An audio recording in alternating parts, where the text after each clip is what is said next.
Our freedoms are under attack. Now, I know this might sound like a joke to you, but this is serious, okay?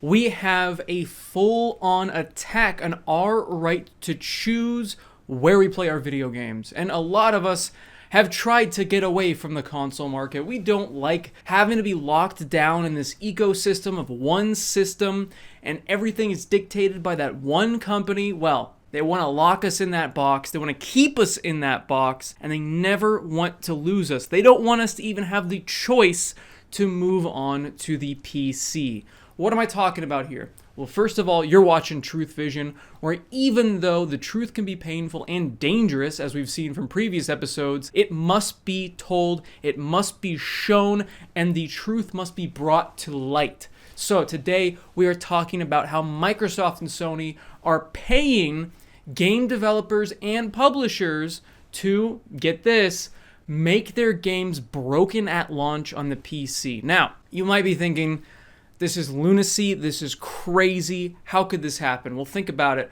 Look at this year alone. Forspoken, yeah, the game is garbage, but guess what? Broken at launch on the PC. Wild Hearts, a brand new game that is a lot like Monster Hunter. People were pretty hyped about it. Broken on the PC at launch. Hogwarts, massive game, huge. We've already talked about some of the things that were going on with the weird marketing. Who's to say they didn't also choose to take that money from Microsoft and Sony to be broken at launch on the PC? Wolong, broken at launch on the PC.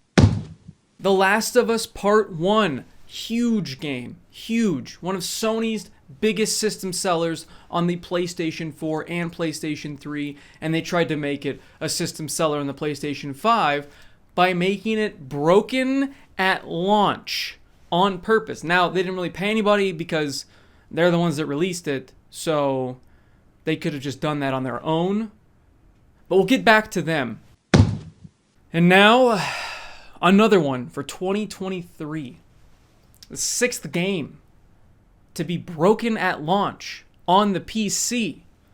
Jedi Survivor. Star Wars Jedi Survivor, a massive game. So many people were looking forward to it. The old one was amazing. Fallen Order was so much fun. Basically Dark Souls, but you're a Jedi.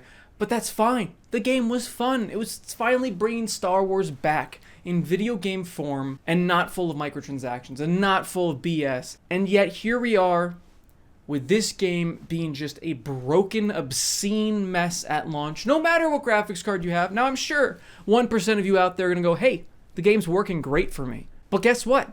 That's what they're counting on. They want a small percentage of people to have the game work so that any form of backlash that comes about when this game is broken at launch on the PC, there's this backbone of people that will go online out of their way and say, oh, well, it works for me. And in fact, I would argue that they're probably paying a certain number of people to do that as well, because they do want the game broken and they want it known to be broken at launch so that people will buy it on the console or buy a console in order to avoid this happening to them and able to play their games. But they do also want to make it look like this was not intentional by having enough people go and do backlash to the backlash. It happens with everything. It doesn't make any sense half the time, but it does happen with everything. The backlash to the backlash has to be there because it happens, like I said, with everything. So they needed enough people to have the game work on their computer. Now, I'm not saying that they're picking a select percentage of people when they get into the game. Maybe they give them a working copy. Maybe they pay them. It doesn't matter. They just need a little bit of a backbone, a little bit of a defense to show that there is backlash to the backlash. It's not everyone, but they do need it to not work for most people. Now, again, you might be saying that I'm crazy.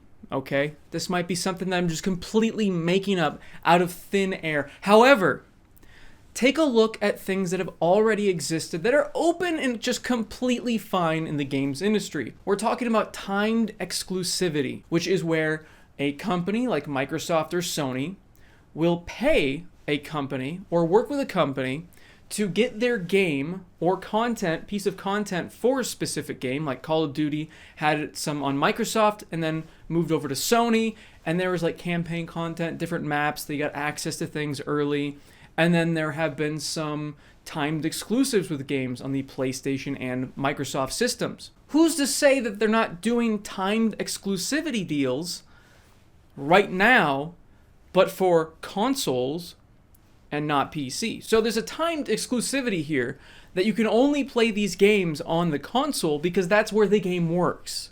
And the thing is, and I think this is the kicker right here, the reason a lot of these different companies take the money or take the deal is because people buy it anyway. It doesn't matter if the game's broken at launch.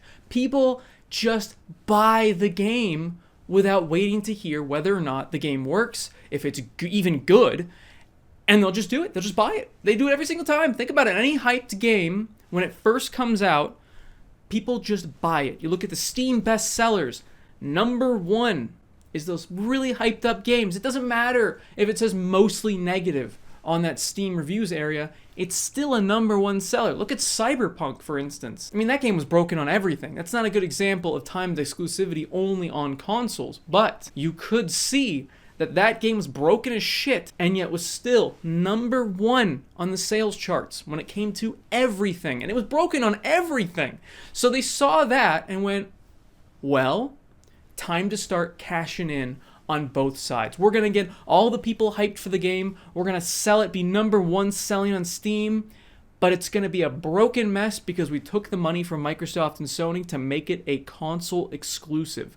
So they get double the money for really like a little bit of backlash, and then just people forget because the game itself is going to be good. It's a good game. Jedi Survivor, a year from now, yeah, people like me will bring up the fact that this game was broken at launch, but it's a good game, which means that people are just going to forget. They're going to forgive and forget, be excited for the next game. The next game's going to come out. It's going to be broken on PC because they took the money, and they're going to be number one on the Steam best-selling charts once again because history just repeats itself. People don't learn.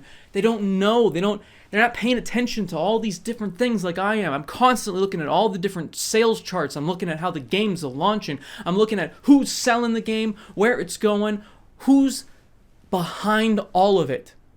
Whereas most people, they just want to play a video game. And I don't blame those people, honestly. I just want to play video games too. I want to just be able to enjoy a video game. But it seems like these days that's impossible to just enjoy something because there's always something going on in the background that is trying to ruin it for the rest of us. And don't worry, you don't have to do that. You can keep enjoying the games. I'll do that for you. Don't worry about it. Don't worry about it. And the thing is, now you might be wondering, well, you've only pointed out 2023. This doesn't happen very often.